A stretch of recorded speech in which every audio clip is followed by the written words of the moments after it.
तो हाँ जी guys, welcome back to my channel. Let's prepare for NEET.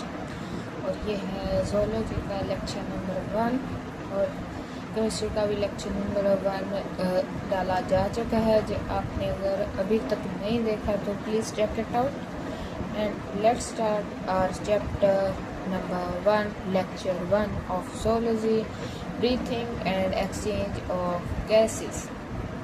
Basics to this chapter है, ये नाम याद रखने हैं अपने।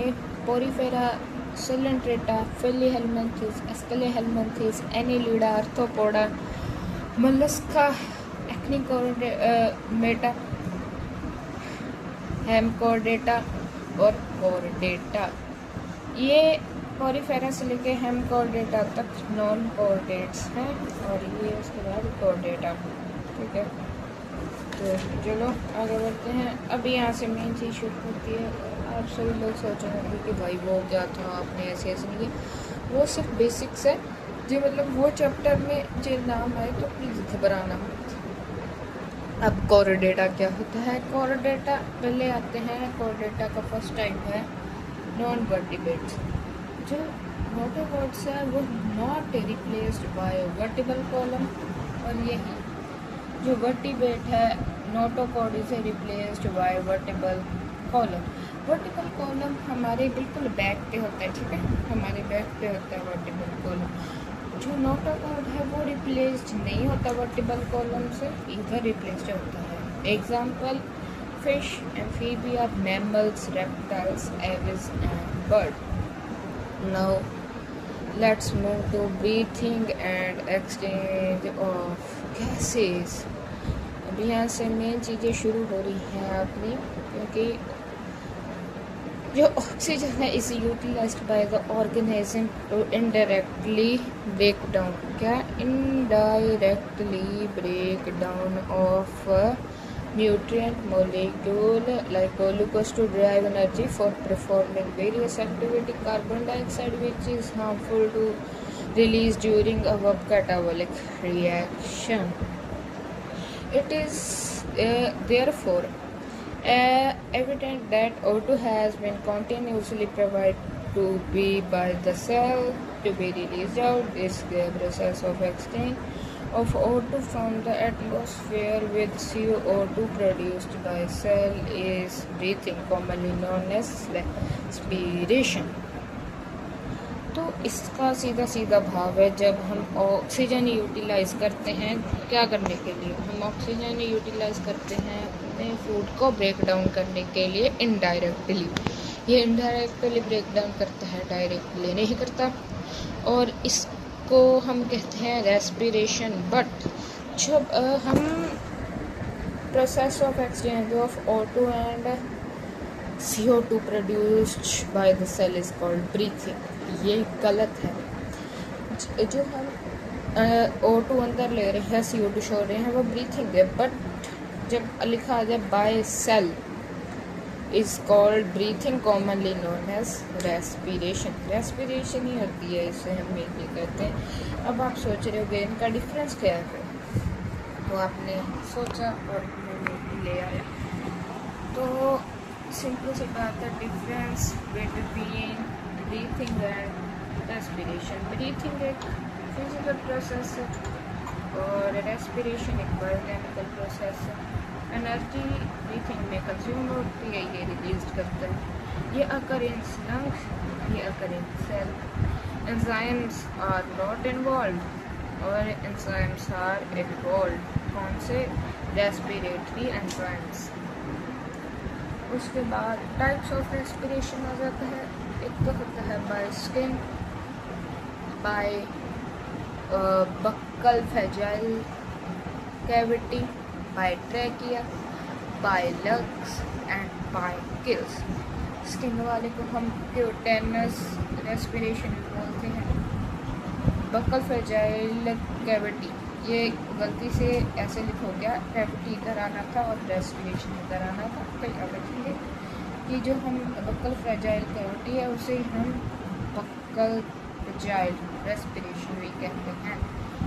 बाय ट्रैकिया जिसे हम ट्रैकियल रेस्पिरेशन भी कहते हैं, बाय लंग्स जिसे हम पल्मोनरी रेस्पिरेशन भी कहते हैं, और बाय गिल्स जिसे हम ब्रांचियल रेस्पिरेशन भी कहते हैं।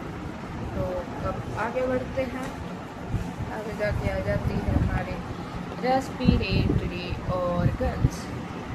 जो स्पॉन्जिस माफ कीजिएगा, जो स्पॉन्जिस सेलेक्टेड फ्लैटवर्म्स होते हैं उनके पास no specialised organ for respiration, उनके पास कोई रेस्पिरेशन के लिए खास ऑर्गेनाइज्ड वो नहीं होता, जो खास ऑर्गेनाइज होते हैं तो नहीं प्रेजेंट होता बाय डिफ्यूजन और एंटायर सरफेस। ठीक है जी, लाइक ये समझ लो कोई स्पंजी है, ये ऐसे ये उसकी सरफेस है, O2 सीधा सरफेस से निकल जाएगी, CO2 सीधा बाहर आएगी, मतलब वो सरफेस से ही अपनी रेस्पिरेशन करते हैं। उसके बाद आ जाती है अर्थवर्म जो बाय मॉइस्ट कटाइड करते हैं। Insect by network of tubes, insect कौन सा ले रहे हैं अभी के लिए हम, cockroach. Aquatic arthropods and molluscs, ये होते हैं vascularised gill, vascularised gills, blood vessel present, मतलब जो पानी के नीचे रहते हैं वो वेसुलराइज्ड गिल से ही ज़्यादातर करते हैं। अब वर्टिब्रेट्स आ जाते हैं, उसमें आती है fish, gills, amphibians, reptiles, EVs मतलब बर्ड्स, मैमल्स लंग्स से साथ करते हैं। और ये एक्स्ट्रा है कि आपके एनसीईआरटी में नहीं दिया गया हुआ है, वो है ल्यूमिनस बुक गिल्स जिसे हम कैंकर भी कहते हैं, और scorpion and spider book lungs, एनिकोडेटा मतलब ट्यूब फीट्स, ये याद रखना है। उसके बाद हम आ जाते हैं अपने फ्रॉग पर।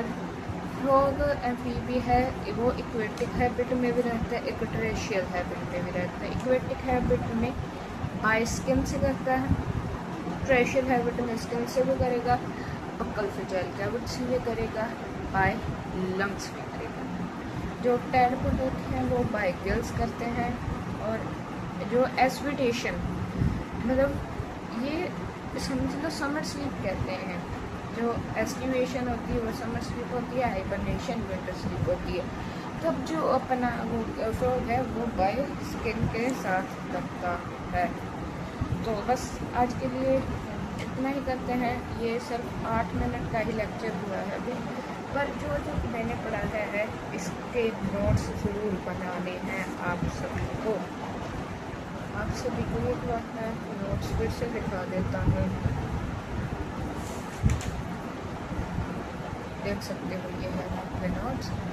अब एक चीज़ ध्यान रखना कि इतना मैंने पढ़ाया इसके लिए मतलब नहीं कि 8 मिनट देखा तो कर लिया, इसको तो हो सके तो 2 बार जरूर लेक्चर को देखें। और अब जल्दी से होमवर्क नोट कर लो, जल्दी निकालो पेन कॉपी डायरी निकालो अपनी, होमवर्क लिखो। सबसे पहले रीड NCERT,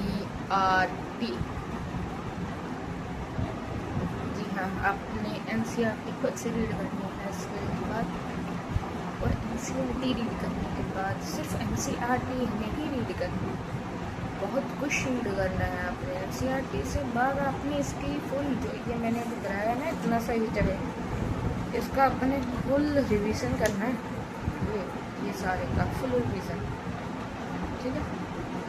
इस सारे का फुल रिवीजन करने के बाद उसके बाद आपने करनी है DPP। अब कहोगे सर अब DPP कहाँ से करें, तो मैं अभी आपसे DPP शेयर करने वाला हूँ, तो प्लीज़ वेट।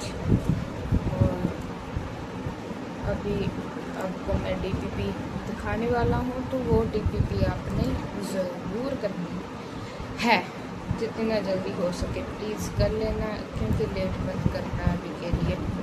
तो जैसे भी आपको पता है कि मैं मिशन जी का ही यूज़ कर रहा हूँ अभी, तो मैं भी आपको कंप्यूटर पे निकाल के दे देता हूँ DPP नंबर 1। ये हो गया अपना DPP 1 सी।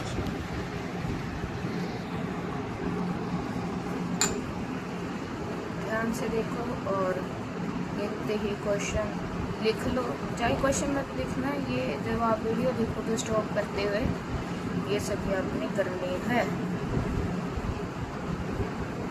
जो क्वेश्चन नहीं होगा मतलब वो अगले लेक्चर का था तो उसको छोड़ देंगे, ठीक है। जो आपसे नहीं हो रहा आपने लीव कर देना, उसे ट्राई मत करना। अगर आपको उसके बारे में पता है तो कर सकते हो। ये होगी आपकी DPP, ये स्क्रीनशॉट ले लो इतने का पहले, फिर इतने का स्क्रीनशॉट ले लो, ठीक है। Yes, okay, thank you. मिलते हैं अगले लेक्चर पर। शायद मैं कल फिज़िक्स का लेक्चर अपलोड करूँगा और शायद एक साथ में ज़ूलॉजी का। तो स्टे ट्यून, अगले लेक्चर के लिए रहना, तैयार रहना। पढ़ते रहो, पढ़ाई करते रहो। हमारा एम सिर्फ पढ़ना नहीं, एम्स तक जाना है। Thank you, have a nice day.